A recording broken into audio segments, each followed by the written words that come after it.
Professor Griff. Tune in every weeknight at 9 p.m. Eastern Standard Time on youtube.com/C/Sirius Mindz RNTV. And make sure you like, subscribe, and share. Sirius Mindz for Sirius Mindz, seriously. Peace. Open your eyes to the endless possibilities of creating from your centerpiece. Experience your visions brought into reality and watch your dreams unfold naturally. If pictures are worth 1,000 words, let's create a story that's a masterpiece.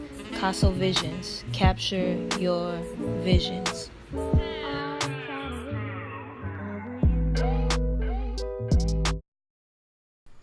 Peace, peace, peace.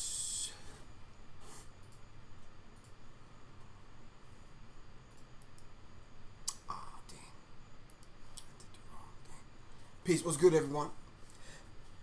It's Professor Griff, and of course, y'all are here on Sirius Mindz RN TV. All right, thanks to everyone for joining us tonight. Quan S, what's good with you? All right, Quan the Don up in the building, along with my man Shane Thug Life. Can't get out of the house on Saturday, Shakur. All right, all right, what's good? What's good? Alright, I want to thank everybody. So, Quan hit me with the 1212. They did a beautiful program, which I listened to part of it already. And on this fear of a black planet, the whole idea of and a different kind of take and a different lens we have to look through on what's going on in the country as far as the mass shootings are concerned. Alright, so I'm going to need everybody to just get ahead and take a deep breath before we get into this subject. And of course, I've had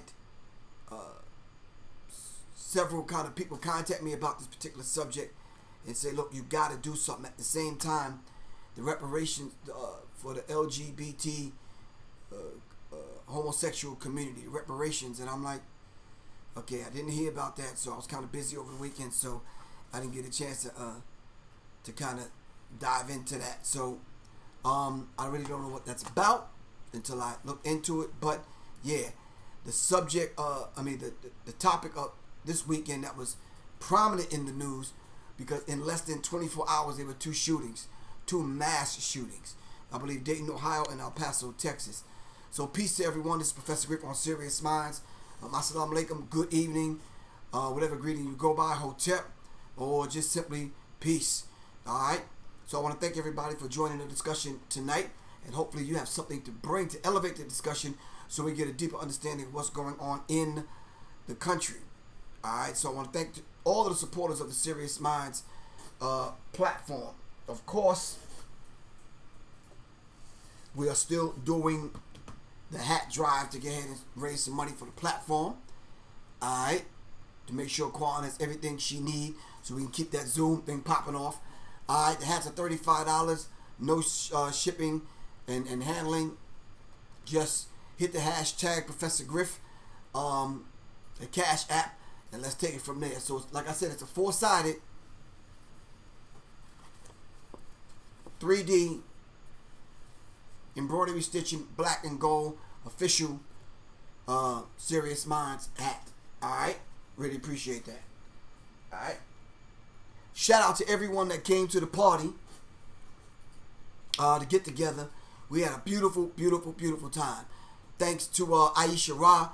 Thanks to my wife Soleil for making that happen.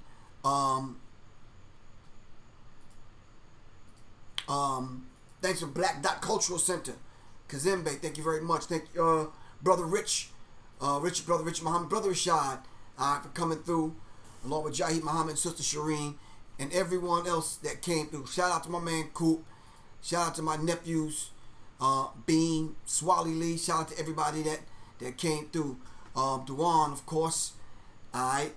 Aisha Ra, thank you and your mate for the food, Mr. Hernandez. Yeah, and thanks everybody for coming through. Y'all know I don't really celebrate and party like that. It was just a beautiful get together. And of course, I want to thank Jade and Jay for coming through. Really appreciate that. Alright, it really meant a lot to me because a lot of times we don't support one another, we don't come out unless we're benefiting from it. but people took their time to come out so we can break bread. All right. On that special day, me turning 59, 60. I don't know what 60 gonna have in store for me, but I am looking forward to it. Alex Little, Block Boy was good. That queen from the homeschool life. All right. Janice Meeks, what's happening? All right. Shout out to everybody as the platform populates. All right. Definitely want to let the people know that this is the people's platform, and if you would like to donate or contribute to Sirius Mindz, you can do that by hitting the Cash app. That's $ Professor Griff, and or go to PayPal.me/Professor Griff Corp. Brothers and sisters, if you are waiting for some product from me, whether it's a hat, book, or whatever, be patient. It is coming. All right. It's 9 things to do, and it's like a 3-4 person operation, and it's hard to kind of, yeah. But anyway, so yeah. So if you're right here on the super chat, just hit the $ and contribute. I would encourage everyone to support independent media. All right, support independent media.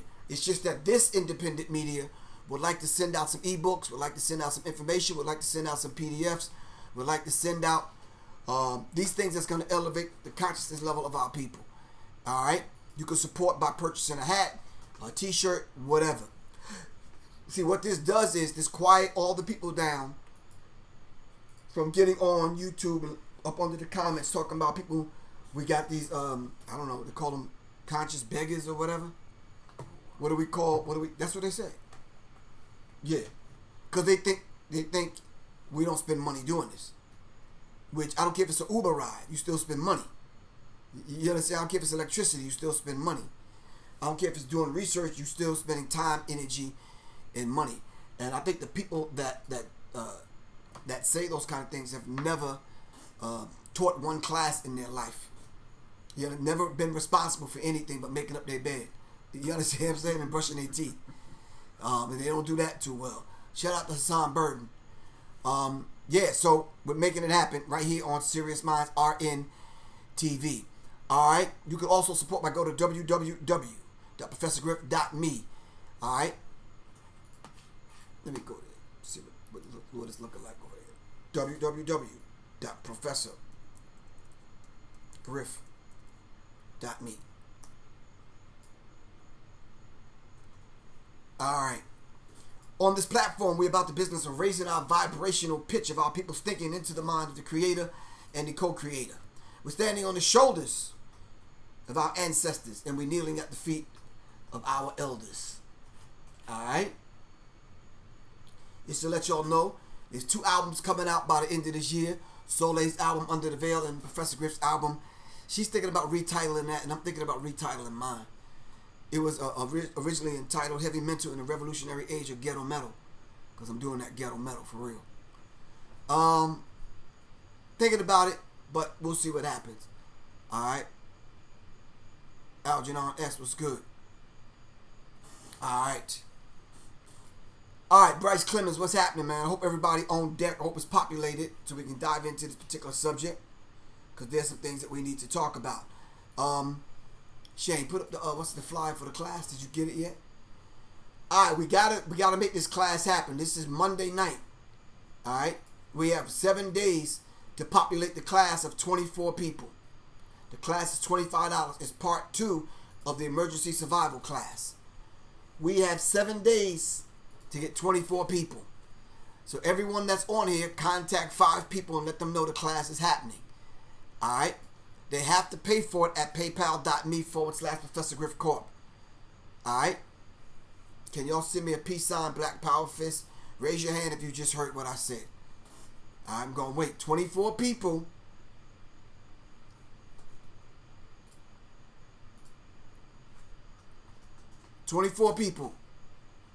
In 7 days. Alright? 24 people in 7 days.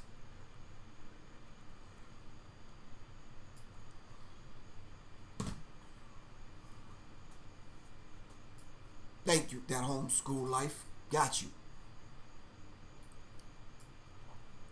The emergency survival class, the preparedness survival class is important. If we were in that mindset, I think we'd have less fatalities when it comes to these kind of things that's happening in America. All right? Because we would already have that mindset. We would take advantage of the Second Amendment right. We would take advantage of having a knowledge that that a lot of people just don't have.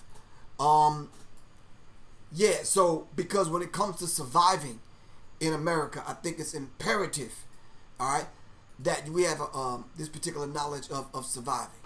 All right. Now I don't know if you noticed, but the lower thirds are gone. Look, you want to come see over here? Shane Shakur is about to check this out. It's gone. This is too big for a black planet. You just wiped out the lower third. All right. See it. You think it's the keyboard? It needs to be that. So how can I? So only when I type in it's gonna go away. Oh, okay, cool. All right. Will class be recorded for people who are unable to make it through? Yes, the class will be recorded, Vicky G, and you can get the class later on. It will be recorded. It's on the Zoom platform. All right. It's on the Zoom platform. He said, Shane, why are you whispering, man? All right, so let's dive into the subject. Where was I at? Hold on.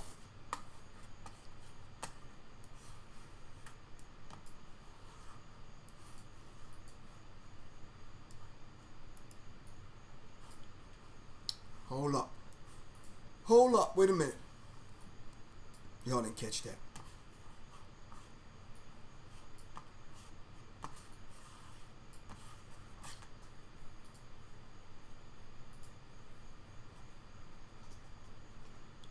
All right, so I received an article from Soleil, like I often do, and the article talked about. Hold on, let me pull get my information back up in front of me. Ebony Jackson, thank you very much for coming through like you always do.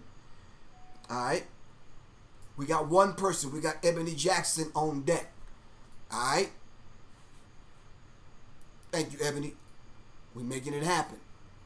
We need 23 other people to sign up for the class. Let's make this happen, y'all. All right.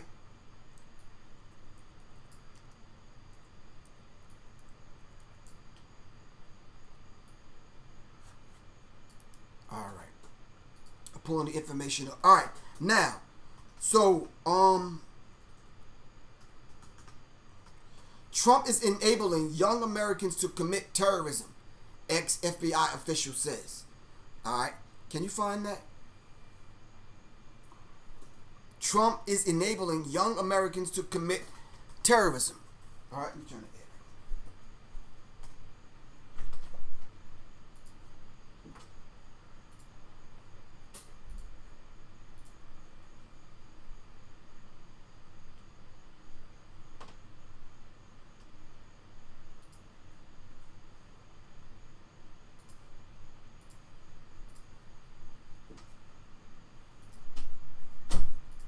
Now this is talking about this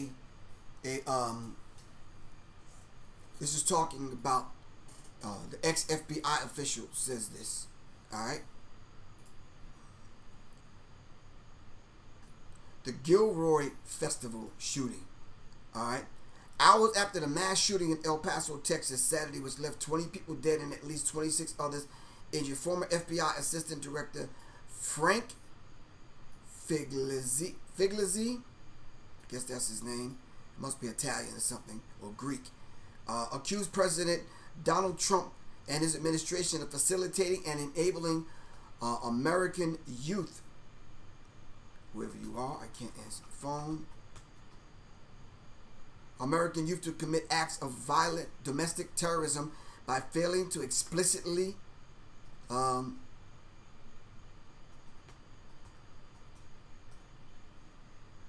condemn hate against immigrants. Wow.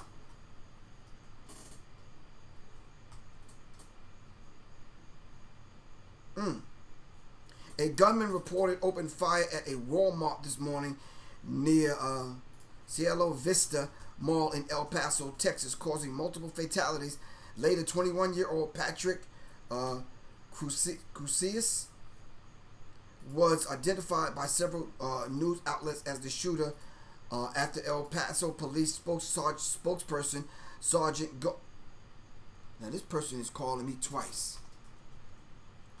Hold on, y'all. This is disrespectful. Yeah.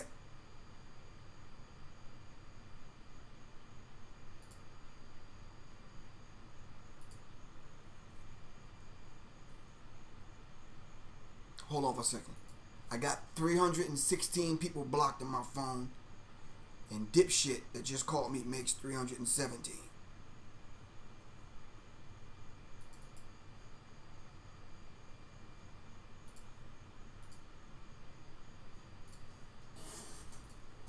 So the two mass shootings that have taken place, I think, if I'm not sure, I'm talking about within a 24-hour period of time. That's critical. That speaks volumes. All right, and then the president of the quote basically says that Donald Trump is enabling these people. All right.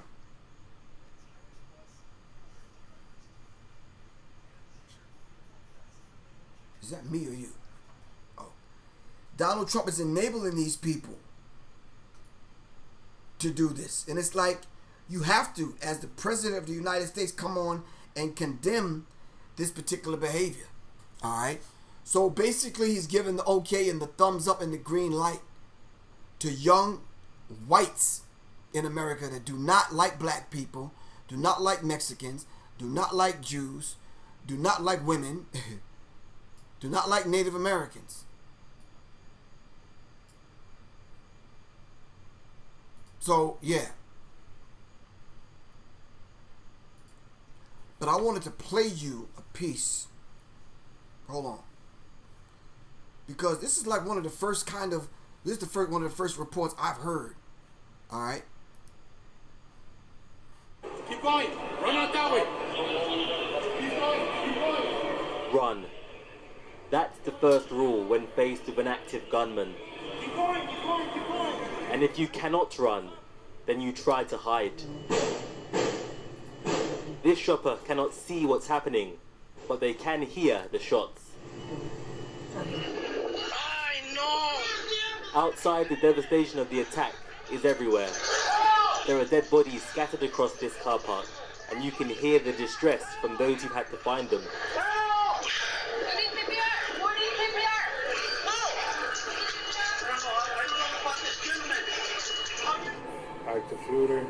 These shoppers in El Paso are trapped in fear of their lives, but here, armed officers have entered with their guns trained. And those hiding can now escape.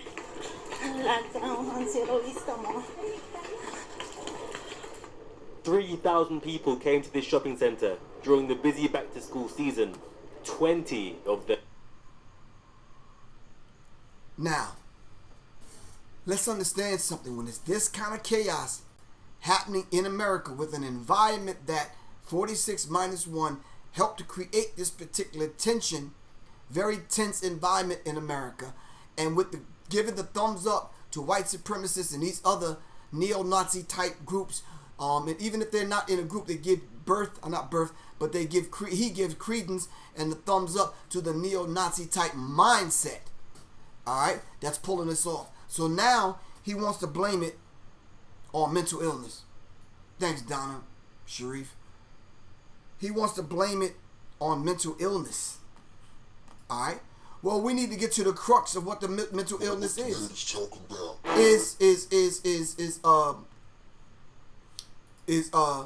Is racism white supremacy? A mental illness. Were murdered. Hold on. In the first of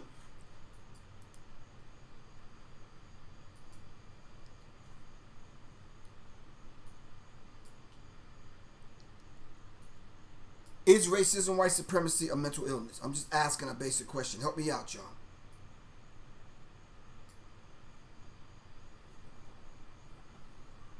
Because if he's blaming it on mental illness, then let's get to the crux of what the mental illness is. All right? Vicky G, thank you very much. We got 2 in the class. Ebony and Vicky G. All right?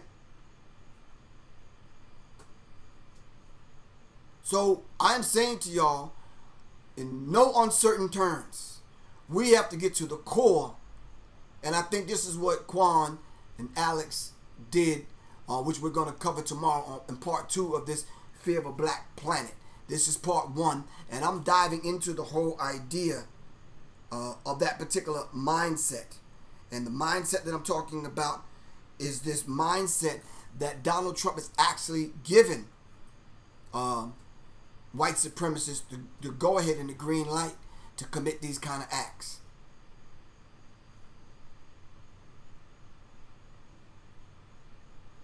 All right? So let me find it. Trump blames mental illness for mass shootings.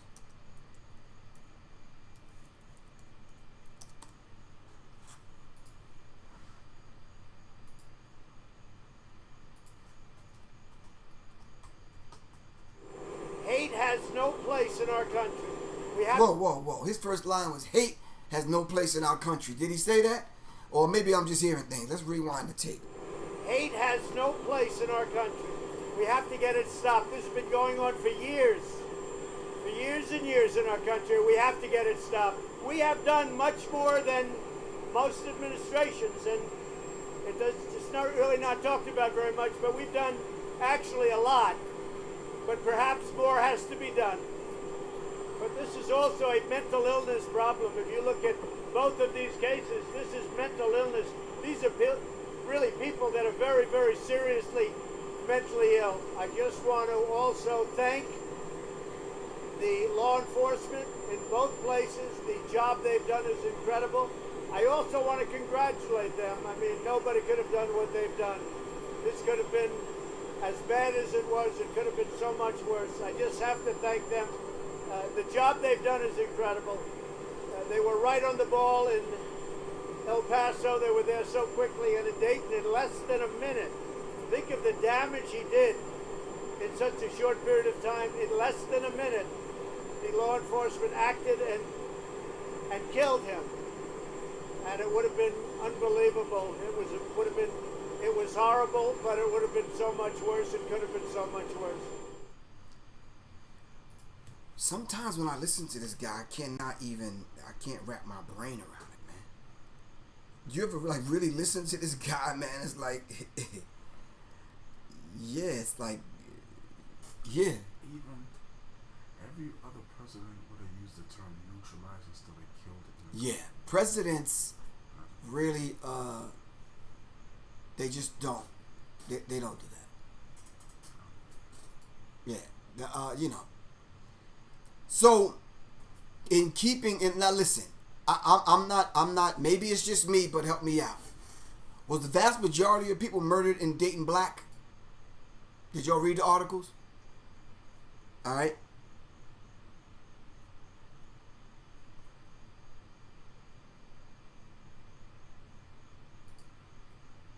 You're right, Bryce Clemens. It almost sounds like, those people were mentally ill, those poor black people, you understand what I'm saying? And it's like, it's hard to even wrap your brain around a president of the United States, or any president, or anyone in leadership capacity, right? Making some of the kind of remarks and positioning and posturing the way he does. You should have started that way back, way before you was the president. And a lot of people saw this coming. I can't see and understand why the people that claim, they voted for him and they're part of this kind of mindset want to still stick up for this.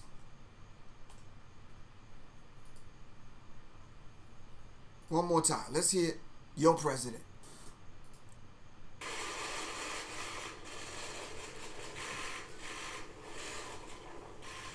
Good morning. My fellow Americans, this morning, our nation is overcome with shock, horror, and sorrow. This weekend, more than 80 people were killed or wounded in two evil attacks. On Saturday morning in El Paso, Texas, a wicked man went to a Walmart store where families were shopping with their loved ones.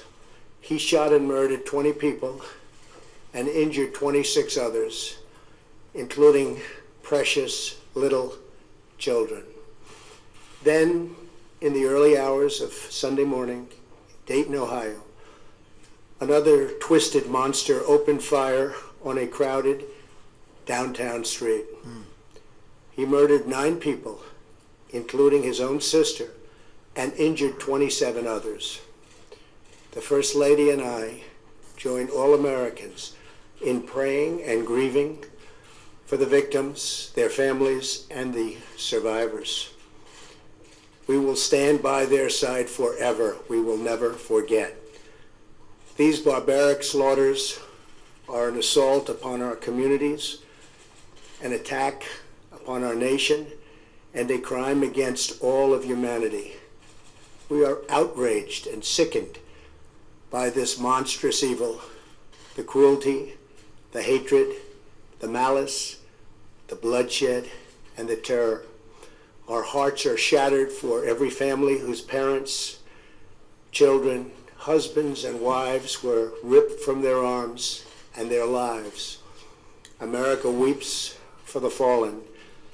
We are a loving nation, and our children are entitled to grow up in a just, peaceful...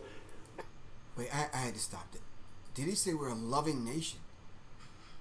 Can somebody help me? Maybe it's my old ears, but help me out. What did he say?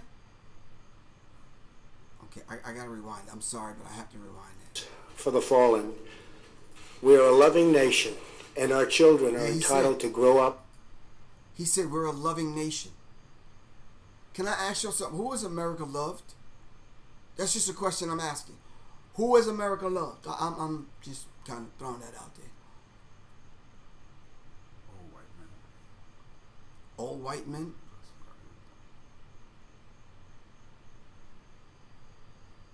All rich, wealthy white men. Up in a just, peaceful, and loving society.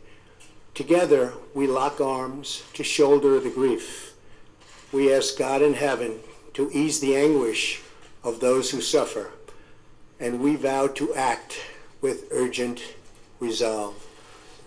I want to thank the many law enforcement personnel who responded to these atrocities with the extraordinary grace and courage of American heroes. I have spoken with Texas Governor Greg Abbott and Ohio Governor Mike DeWine, as well as Mayor DeMargo of El Paso, Texas, and Mayor Nan Whaley of Dayton, Ohio, to express our profound sadness and unfailing support. Today, we also send the condolences of our nation to President Obrador of Mexico and all the people of Mexico for the loss of their citizens in the El Paso shooting. I'm sorry, go ahead. Terrible, terrible thing. I have also been in close contact with Attorney General Barr and FBI Director Wray. Federal authorities are on the ground, and I have directed them to provide any and all assistance required, whatever is needed. The shooter in El Paso posted a manifesto online consumed by racist hate. In one voice, our nation must condemn racism, bigotry, and white supremacy. These sinister ideologies... What? Excuse me? I didn't hear what he said. Can y'all verify this man's comments? He said we need to condemn racism, white supremacy? I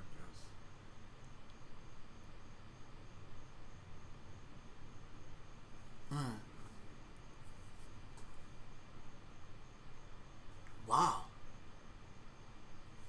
You right.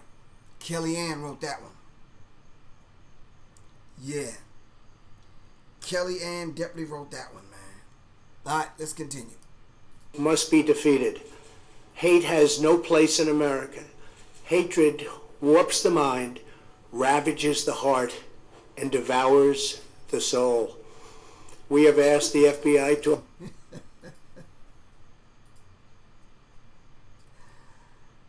I hate to laugh. This is a serious matter, and I know I shouldn't be on here laughing. But this dude's a joke, man. Wow. Wow. Hold on. Yeah, that's something I gotta put on my album, man. I'm dead serious, man. Bro. That sound like yeah.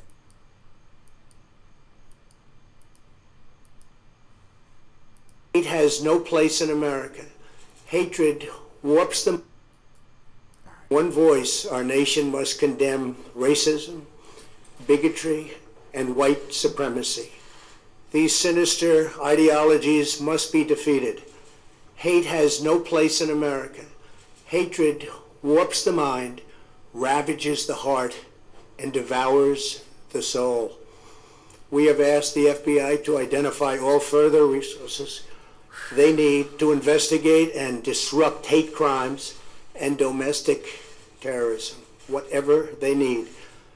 We must recognize that there are white people in America that are white domestic terrorists that are doing these things.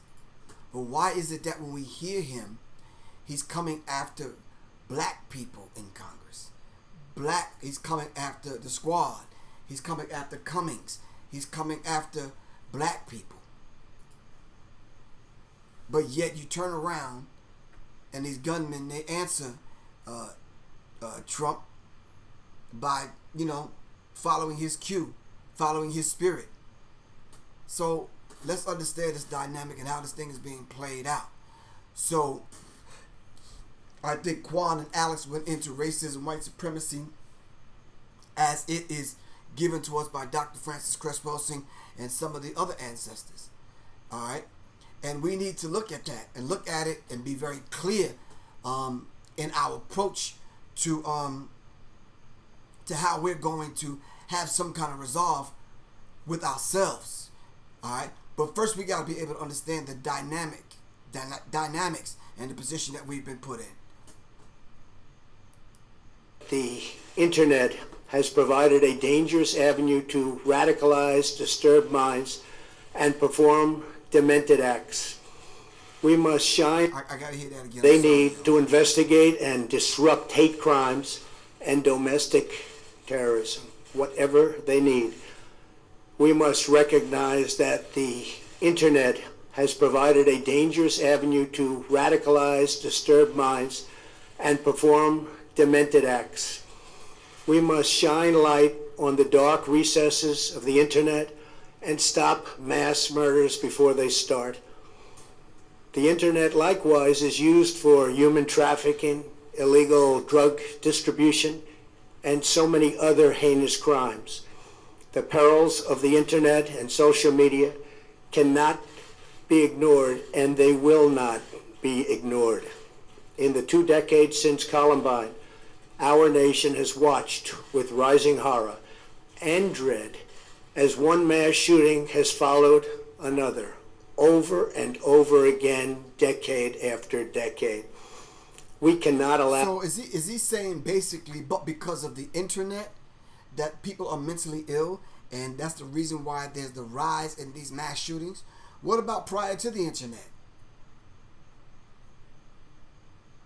Prior to the internet. Prior to the internet, was it these mass shootings? Help me out. I'm listening. Prior to the internet.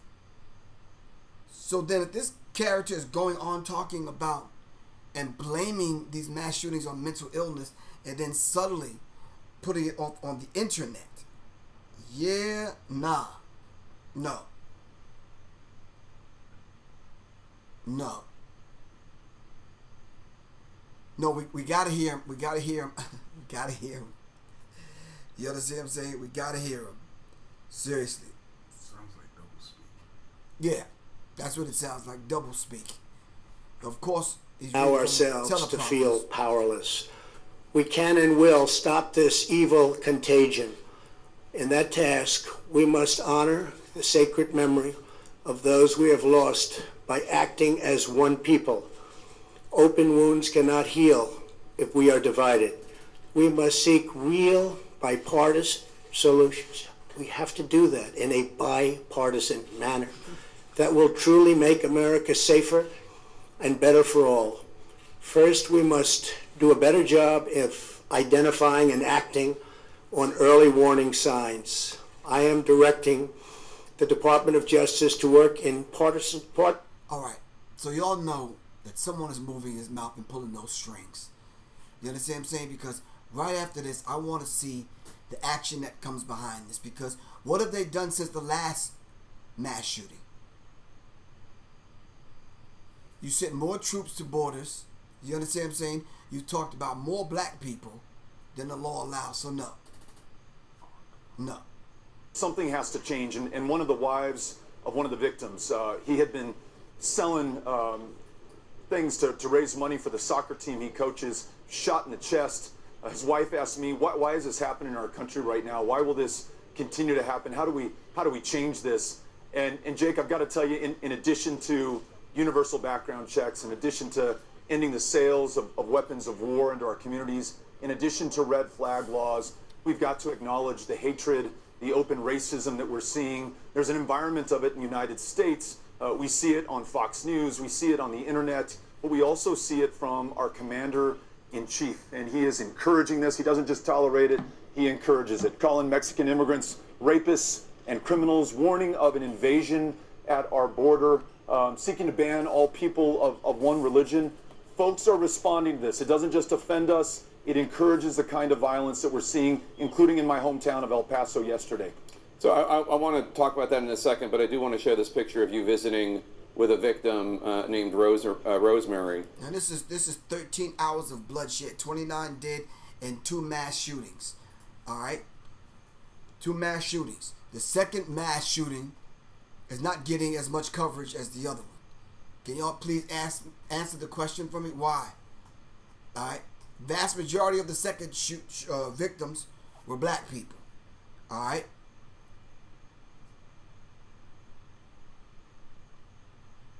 So y'all help me out. Let's listen.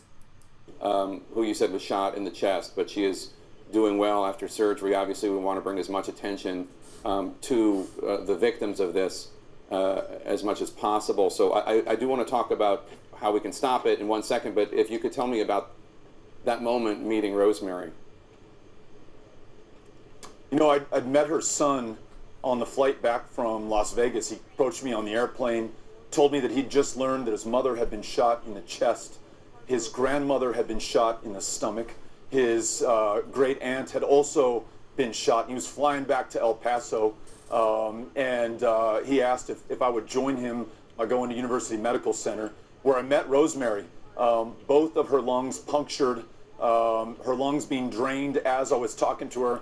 I wonder if Trump watches this, but I think, you know, the white supremacist with that white supremacist mindset is probably sitting back saying, okay, this is the kind of chaos they want to cause in America, because for some strange reason they truly really think that this is their country.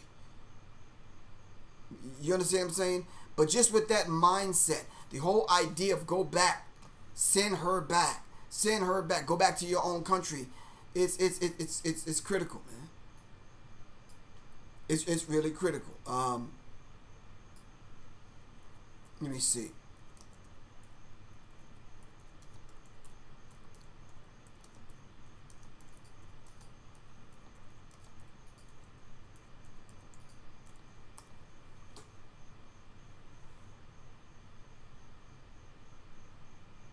Too many students have faced a heart-stopping moment. Why do I text in case I leave this situation? Okay. Wow. So you want to ban assault weapons? Now this is after, of course, white people done stocked up on them. Ammunition, assault weapons, all kind of stuff. So if they ban weapons, that's going to leave a segment of the population defenseless. Alright? Let's hear what the BBC has to say about this. Every time a mass shooting happens in America, the phrase gun control re-enters the public debate. Right. Let's turn to the gun debate. It's a cultural issue. Well, it's an issue of freedom.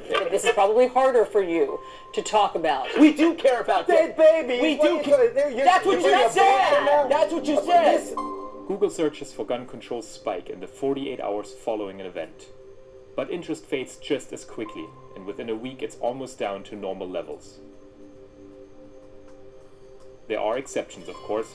For example, if the president gets involved and pushes gun reform legislation. If there's even one life that safety laws.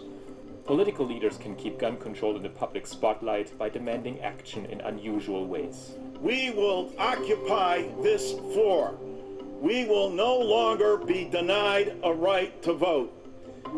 After the deadly attack on the high school in Parkland, we saw the familiar surge in spikes and then a dip in interest. But this time, the debate over gun control has stayed in the spotlight longer, helped by student-organized protests in Florida and President Trump himself. Why? Because you're afraid of the NRA, right? Go to the NRA 5 years ago. Yeah. It's a big issue right now. But there's something else that has kept it on people's mind this time around. Or should I say, someone else. In this case, the victims are merely students, right? They're young people who are innocent and they are attacked for no reason, and that gives them a lot of leverage and a lot of power. So rather than arguing we're for gun control and against Donald Trump, they've instead framed their call as merely we are students who wish to be safe in our classrooms, and they're not afraid to speak about their personal stories in ways that actually move. Now, as y'all already know, this country, this oligarchy of evil, this 1%, whatever you want to call them, they don't want to hear from young people. They don't want to hear from young black people. They don't want to hear from people, period, because they refuse to come to the table to have an honest, open, transparent dialogue. All right? So let's understand this particular dynamic and how this is playing out. So y'all know, if y'all been listening to anything I had to say over the last few years, y'all know I don't like Wikipedia. Y'all call it Wikipedia. I call it Wikipedia. Alright? Now, if you go on Wikipedia right now and put in list of mass shootings in the United States in 2019. Alright? This is a list of mass shootings in the United States that have occurred in 2019. Mass shootings are incidents involving multiple victims of firearms-related violence. Alright, the precise inclusion criteria are disputed, and there is no broadly accepted definition. Gun violence archives, and it goes on, blah, blah, blah, blah, blah, blah, blah, blah, blah, blah. And then there's a map to the right, and it shows Oregon, Washington, several places in Northern California, Southern California, Arizona, Texas, and then as it moves towards the East Coast, it gets more and more and more. I mean, there's red dots all over the place. Yeah. So what they're doing is they're doing a crowdsourced mass shooting tracker project to track the mass shootings. All right. So the list of mass shootings now. August 5th, 2019, Brooklyn, New York. 4 injured. All right. None dead. August 4th. Now, some of these I haven't even heard of, and you let me know if you have. All right. August 4th, Chicago, Illinois, Memphis, Tennessee. All right. 1 dead, 3 injured, 4 total. August 4th, Chicago, Illinois. 1 dead, 7 injured. August 4th. What was going on August 4th? Whew. August 4th, Dayton, Ohio. 10 dead, 27 injured. August 3rd, El Paso, Texas. 22 dead, 24 injured. August 2nd, in Maryland. 3 dead. 3 dead, 1 injured. August 2nd, Suffolk, Virginia. 2 dead, 3 injured. July 31st, Elkhart, Indiana. 3 dead, 1 injured. This is just 2019, and that was in 1 month. Oh, wow, that was in 1 week. It was 7 on the 28th. Wow. Wow. July 30th, South Haven, Mississippi. 2 dead, 2 injured. July 30th, Haskell, Oklahoma. 4 injured. July 30th, Rosenberg, Texas. 3 injured, 1 dead. And I can go on and on and on and on and on and on and on. Every single day. Every day. 2 or 3 times a day, there's a mass shooting in America. I'm saying to you, when Professor Griff calls for people to come take the preparedness class, why is it only 12 to 15 people? When we need to know firearm safety, firearm laws, all right, to learn how to protect ourselves. We need to learn these things. We need safety. We need safety and preparedness tips. All right, the class is coming up August 13th. The way you register is go to paypal.me/Professor Griff Corp. All right, paypal.me Professor Griff Corp. Or just give me a call, 678-557-2919. 678-557-2919. 678-557-2919. All right. Every single day, like here in Atlanta, every day there's a car accident. Every time I drive somewhere, I see a car accident. Now, is it what Donald Trump said when he talked about mental illness? Is social media getting our attention so much so to the degree where we're distracted and we can't focus? All right? What's happening with our diet? What's happening with the new drugs on the street? Are we that high? Are we that sick? Are we so much discombobulated to the point where this society has us coming and going and we don't know either direction?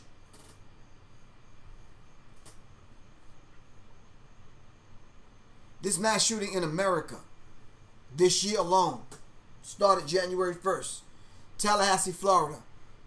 No one died, but 5 people were injured. Then the same night in Columbia, South Carolina, no one died, but 5 people were injured. Then it spilled over into the next day in Jonesboro, Arkansas. 1 dead, 3 injured. Texas City, Texas. 3 dead, 1 injured. Torrance, California. 3 dead, 4 injured. Houston, Texas. 1 dead, 3 injured. And if you read, like for example, Houston, Texas, a man injured his brother and 2 friends before being killed by police officers. It is ridiculous. So aspects of what 46-1 said could be true. It could be mental illness. But why can't we get to the crux of the matter and figure out what's the mental illness? What is the mental illness? Why?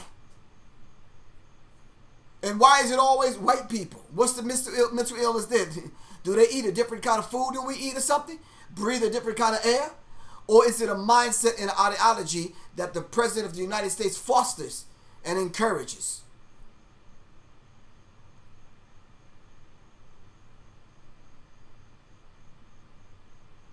Statistics. Month. Mass shootings. Total number killed. Total number wounded. January, 28 shootings, 48 people killed. February, 22 shootings, 38 people killed. March, 21 shootings, 13 people killed. When you put all these numbers together like this, you have to say to yourself, it's something going on. It's a mindset that these young whites have, that they're now going out and they're shooting masses of people.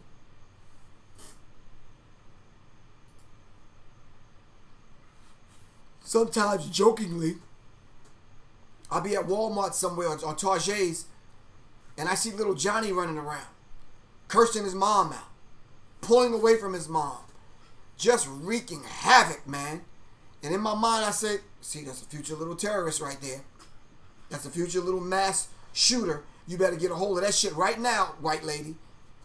Because you don't understand what you're fostering right now. And for us to not look at the color ratio of black shooter to white shooter in these kind of situations, you got to be a fool not to do that.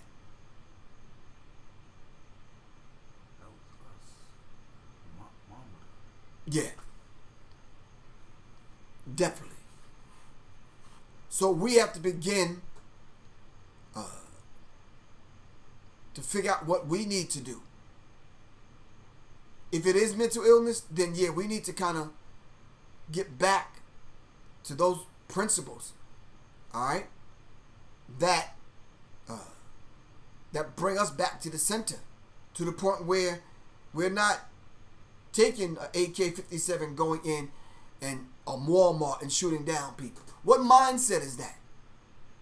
We go into Walmart, we look at a gun, white people come shoot us down, white police officers. So come on. Y'all know when y'all hear these things, y'all know it ain't black people.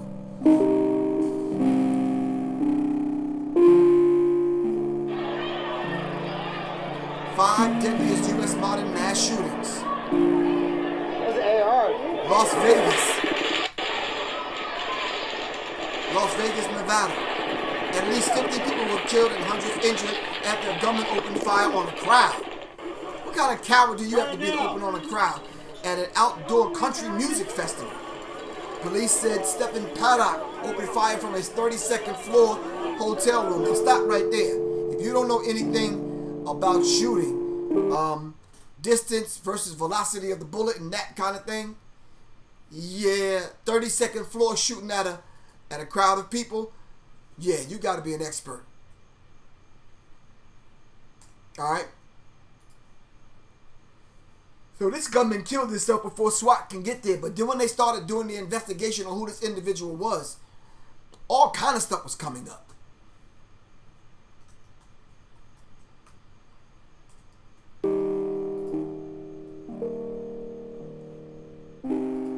Pulse nightclub in Florida. I believe June 12th. Omar Martin killed 49 people and injured 53 more at Pulse nightclub in Orlando, Florida. Martin was shot by police officers after a three-hour standoff.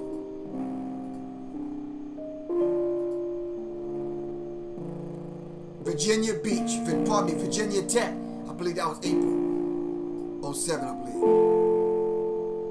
A total of 32 people were killed after a student at Virginia Tech went on a shooting spree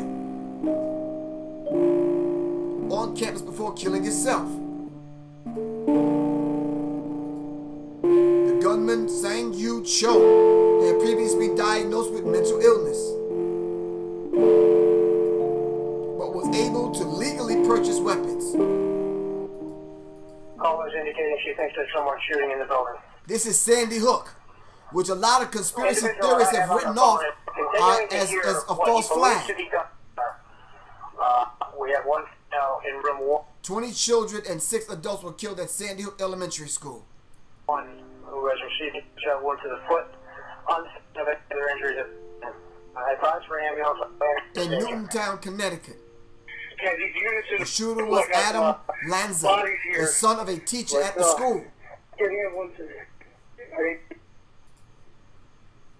We're going to have to come together and take meaningful action to prevent more tragedies like this, regardless of the politics.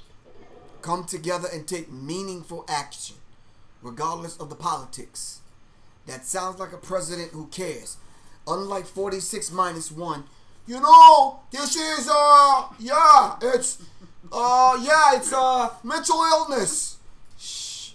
Dude, stop, man.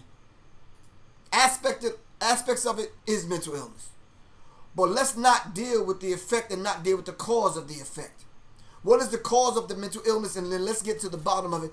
Allocate whatever kind of funds and energy towards this mental illness. Where is the mental illness happening? Is it happening in the schools? Because these are young people. Is it happening in societies? Is it video games? Is it cell phone? Is it social media? Well, what is it? The music? Is it the food? Is it a combination of all the above? If that's the case, then let's get to the bottom of it. Alright? What do we have to say? Black people have to say. What do our ancestors and elders have to say? Alright? Do we not have a voice? Do we not have a voice?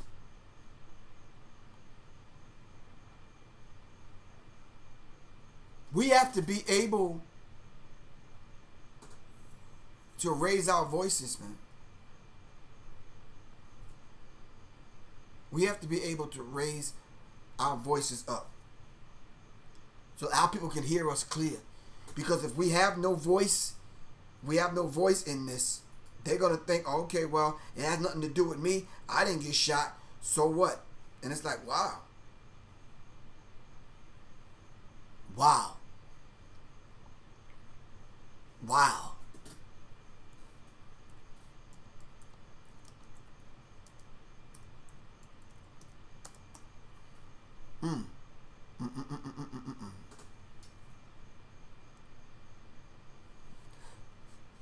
So, Quan, hold on. This is Dr. Francis Cress Wilson on mental illness. Right. In other words, mental health is dependent on whether a person is able to deal with reality. And so, for example, in the mental status examination, there's a question about orientation. Does the person know who they are? Do they know where they are? And do they know what time it is? And so if we indeed and in fact are in a system of racism, white supremacy, and if people cannot and they refuse to face that reality, but they are being bombarded with racism, white supremacy 24/7, then they really can't qualify for mental health. They are in denial of reality. That would be like Francis Welsing saying, I'm Queen Elizabeth, and insisting that I'm Queen Elizabeth. Or it would be like a person of color saying in a system of racism that they have the same rights and privileges that a person classified as white has. Well, that's not our 24/7 times 365 days a year. That's not our experience. That's like a person in jail saying, I'm not in jail. I've got as much power as the warden. The warden can't tell me what to do. The warden can't make me do anything. But the warden controls their experience 24 hours a day. Let me just share something. I was made aware of an article where a study was done showing black people and white people's experience in crossing at an intersection in traffic.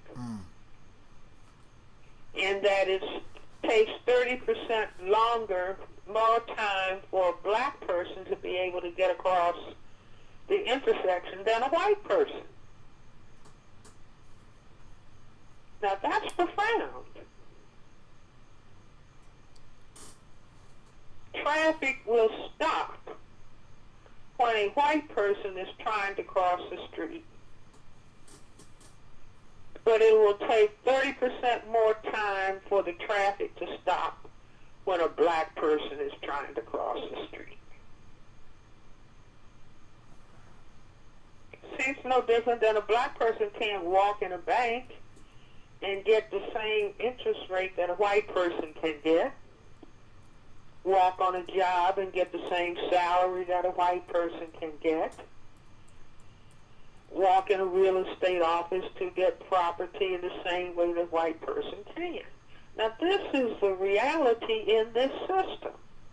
And this is what the Attorney General is saying. Are we going to remain a nation of cowards when we don't want to look at what this reality is all about? Does that ring true for us? Is this a nation of cowards? Is the President of the United States sitting back and with the statistics in front of him, like we have it in front of us and we put it on the screen, of white shooters being responsible for the mass shootings in America? All right, and we just ran down just this 1 year. We didn't go over 2018 and beyond.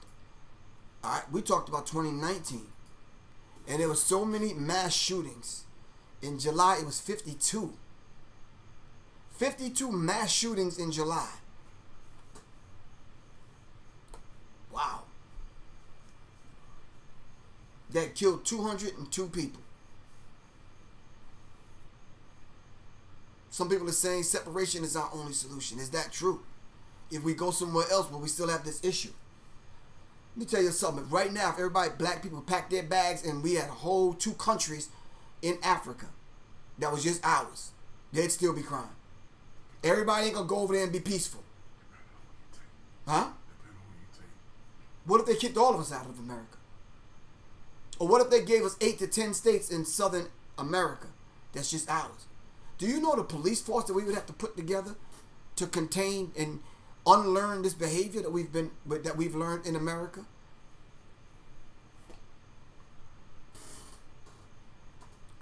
Someone said we all know that the KKK is the real terrorist. Is that true? Is the KKK the real terrorist, or is that old? Is the white politicians, is the banksters the real terrorists? Who's the real terrorist in America? And then why is it that, and I'm glad Quan brought this up, why is it that we don't listen to and hear the voices of our ancestors speaking to us? And I'm glad you brought that up, Quan, because we need to hear their voices every night that we come on here. The Amos Wilsons of the world, and you understand what I'm saying? We need to hear them.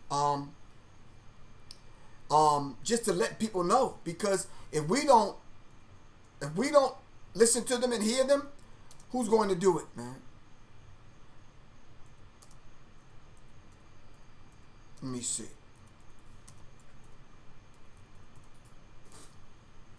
We have to be able to do this. No one else. And we can't rely on anyone else to do it. All right? They're not going to toil over Dr. Amos Wilson's work to come up with a solution, because that solution doesn't suit them. All right? It just doesn't salute them.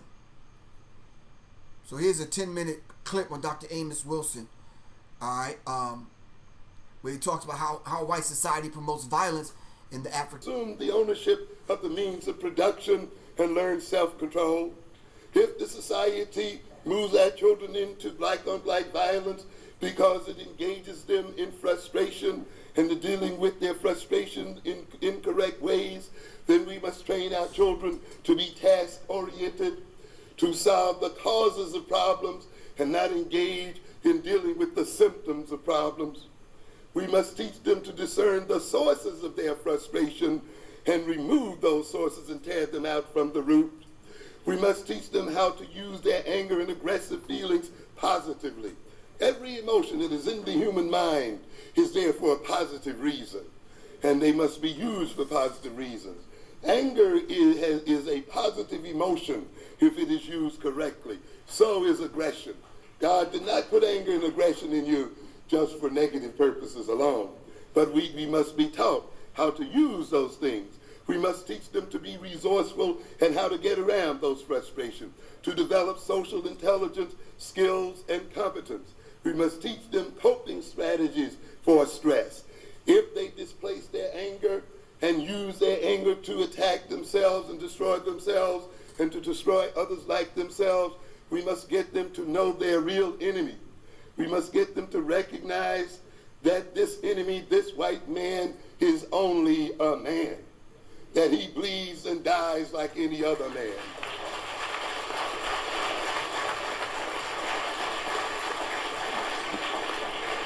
We must read to him the history of our African fathers as they cut down and mowed down the white man, and how they were only betrayed by their own cupidity. We must have them understand that. Let them read the story of the Egyptians as they cut, the Ethiopians as they cut down the Italian armies, and read the stories of the other Africans as they cut down the white armies. Bush thinks he's gotten away with this little game, but it's not over. It's not over. Now, if you're listening to this, you got to be able to upgrade your thinking, because now this is Amos Wilson. Amos Wilson he's an ancestor now. All right, and go study Amos Wilson's work. It says if you want to understand any problem in America, you need to focus on who profits from that problem, not who suffers from the problem. Dr. Amos Wilson. All right, so let's understand this. We have to be able to keep those that came before us, that are elders and some now ancestors. All right, we can't keep reinventing the wheel. This is not the first time we've had this issue. All right, this is not the first time. There are many ancestors now that we can turn to in order to get some instruction from. Yeah, of course, John Henry Clark and and other people.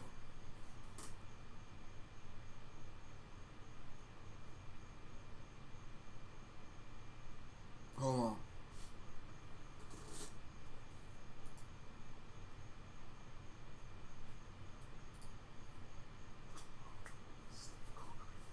Yeah.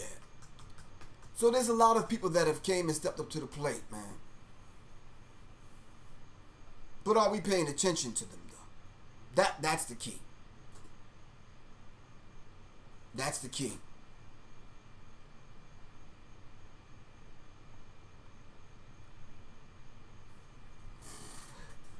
I remember Malcolm X wanted to do something about white on black violence and crime. And Malcolm's efforts was cut short. There's a lot of people that wanted to actually do something about this particular thing, but their efforts was cut short. Alright? So, this mass murder by white terrorists, would you call them domestic terrorists? Or domestic terrorism? Would you call it domestic terrorism? Are these people considered white domestic terrorists? Just terrorists? So they do this across the globe then. See what happened in Dayton. We currently have the FBI on scene. We are conducting the investigation. FBI is on scene as well to provide any necessary resources. Initially, we had obviously multiple jurisdictions responding to assist the Dayton Police Department in handling this incident. Fortunately, we had officers actually already on scene in the Oregon District providing patrol.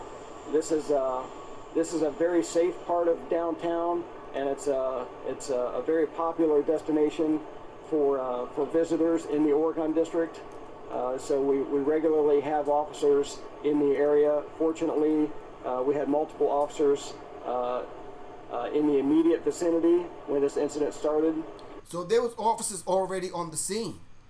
All right. So, yeah.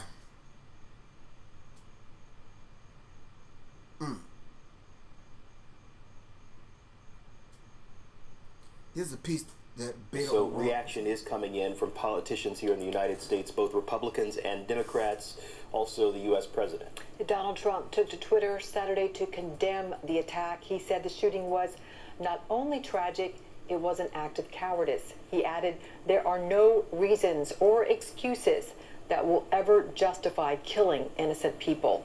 But presidential candidate and El Paso native Beto O'Rourke called out Mr. Trump after the shooting. O'Rourke suggested the president's rhetoric against minorities may have played a role in this attack. Listen. Yes, we've had a rise in hate crimes every single one of the last 3 years. During an administration where you have a president who's called Mexicans rapists and criminals, though Mexican immigrants commit crimes at a far lower rate than those born here in the country, he has tried to make us afraid of them to some real effect and consequence. Attempting to ban all Muslims from this country. The day that he signed that executive order, the mosque in Victoria, Texas was burned to the ground. Those chants that we heard in Greenville, North Carolina, send her back, talking about our fellow American citizens duly elected to represent their constituents in the Congress, who happen to be women of color. He is a racist, and he stokes racism in this country, and it does not just offend our sensibilities, it fundamentally changes the character of this country, and it leads to violence. And does Donald Trump's rhetoric, does it lead to violence? Does it lead to violence? We have to be able to answer these questions. Shout out to my man Emperor from St. Louis.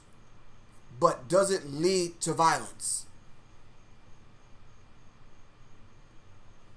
Does Donald Trump's rhetoric lead to violence? And again, there are still details that we are waiting on, but I'm just following the lead that I've heard from the El Paso Police Department, where they say there are strong indications that this shooter wrote that manifesto and that this was inspired by his hatred of people here in this community.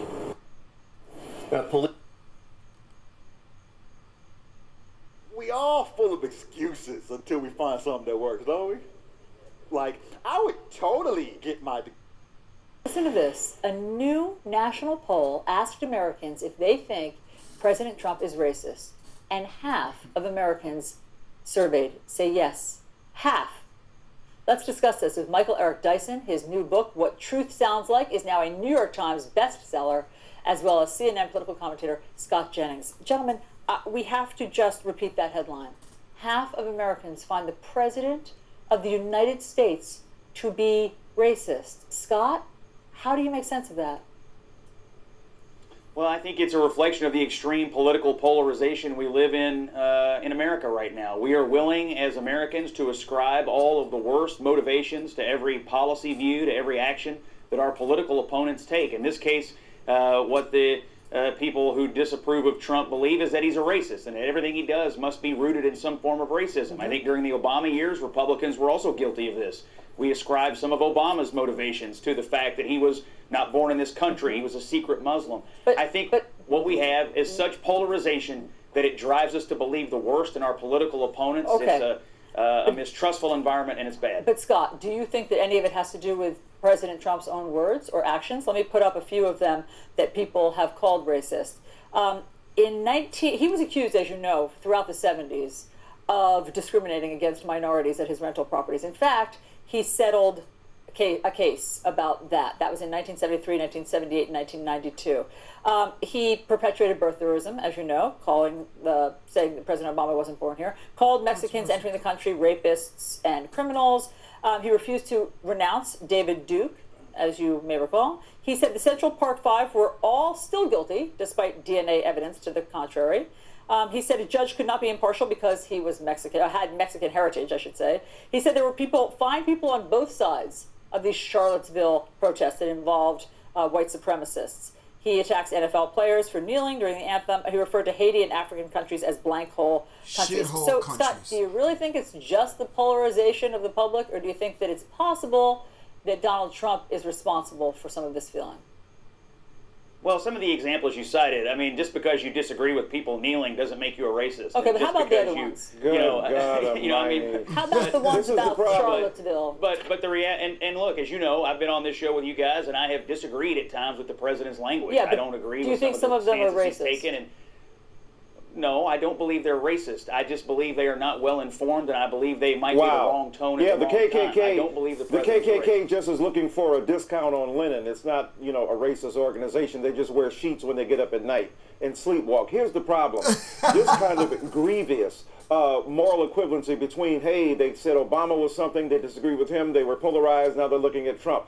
Here's a guy who is called Haiti and African nations, S-hole countries. Here's a guy who in 1973, as you've already indicated, was found in a judgment by the Department of Justice to be a discriminatory person when it came to black people. Landlord.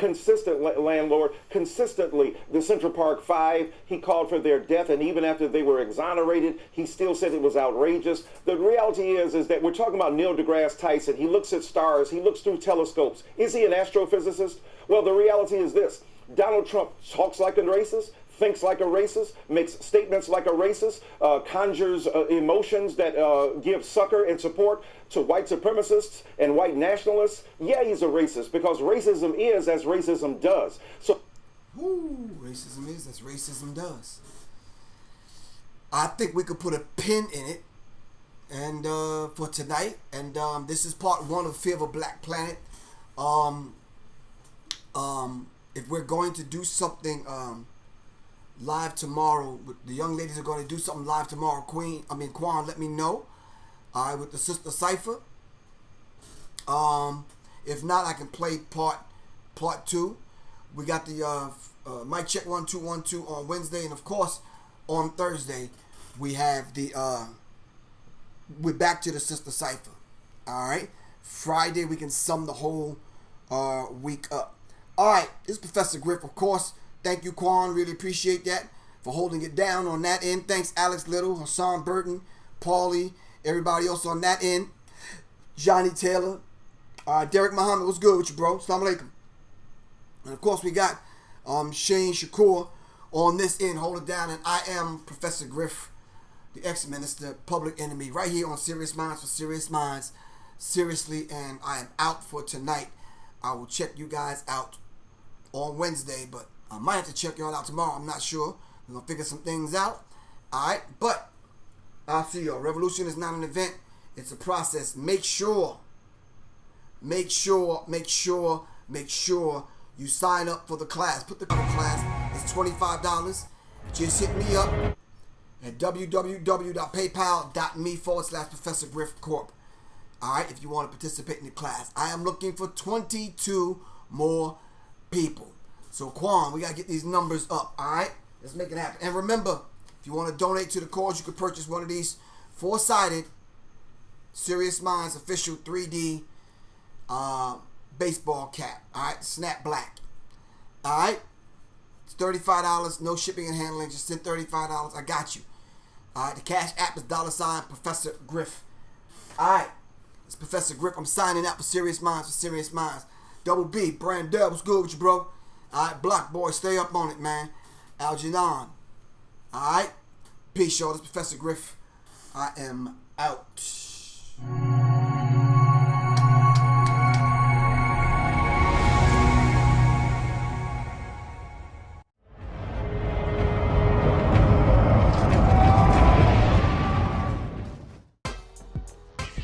Greetings, this is Professor Griff. Tune in every weeknight at 9 p.m. Eastern Standard Time on youtube.com/C/Sirius Mindz RNTV. And make sure you like, subscribe, and share. Sirius Mindz for Sirius Mindz, seriously. Peace.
Under the veil of what people call beautiful lives a broken and empty soul.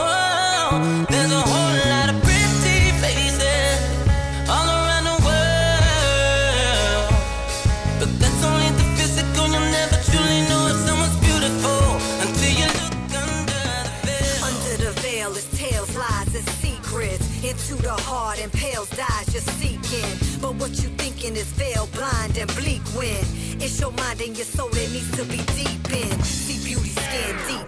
You're a shallow pond. There's an ocean of wisdom you need to paddle on. Take a dive in. Many jewels there. Your only interest is surface shit and fool's fair. You're a goddess. Take your rightful place. Tear the veil and stare a vision right in the face. Divine feminine. Can't be suppressed. Shakti is the energy that we manifest. Queen rule here. We the Devi tribe. Take a hit of this tantra and feel the Kali vibe. Peel away the cloak. Scrape away the scales and see the truth of what lies behind all the fallen veils.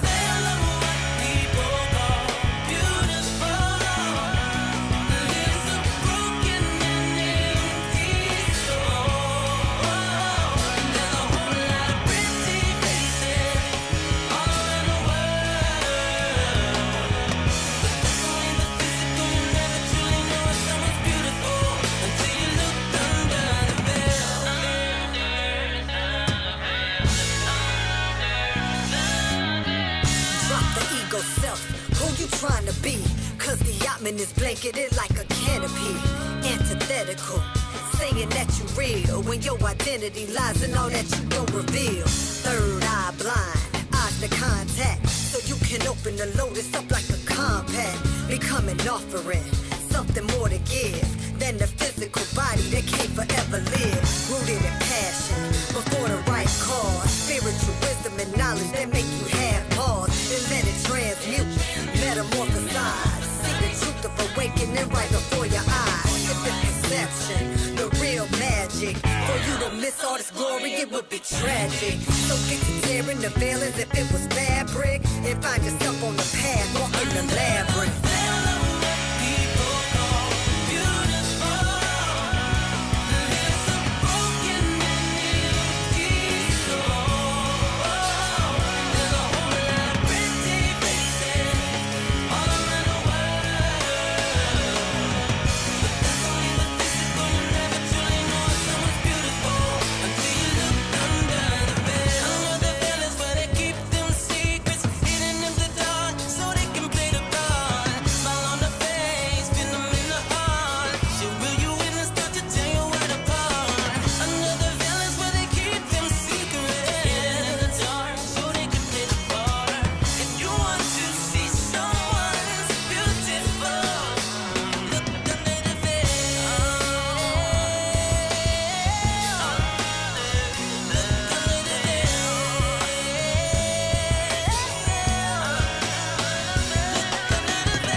Something more to give.